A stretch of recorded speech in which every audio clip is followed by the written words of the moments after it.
คิดไปคิดมาข่อยก็อยากหัวเจ้าของข่อยก็ว่าอยู่ว่ามื้อนี้ข่อยลืมหยังมื้อคืนน่ะข่อยบอกกับผัวข่อยว่าข่อยสิให้มันพาข่อยไปเปิดบัญชี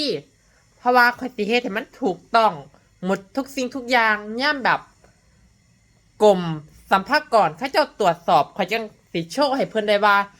เงินก้อนนี้บัญชีนี่ผัวข่อยโอนให้ด้วยความเสน่หาเพราะว่าอันกฎของภาษีมันมีไว้อยู่ว่าถ้า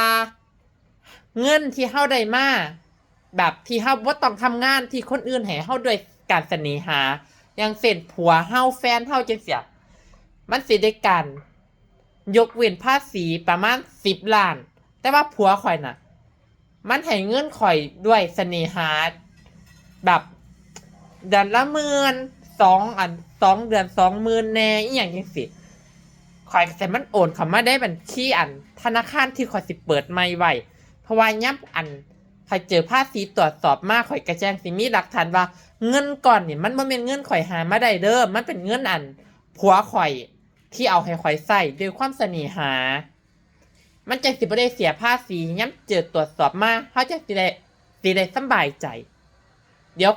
มื้อนี้ข่อยสิไปอาบน้ำก่อนเนี่ยข่อยบ่ทันได้อาบน้ำอยู่นี่ผัวข่อยมันบอกว่าเอาเธอลืมบอกเฮาสิไปเปิดบัญชีธนาคารเด้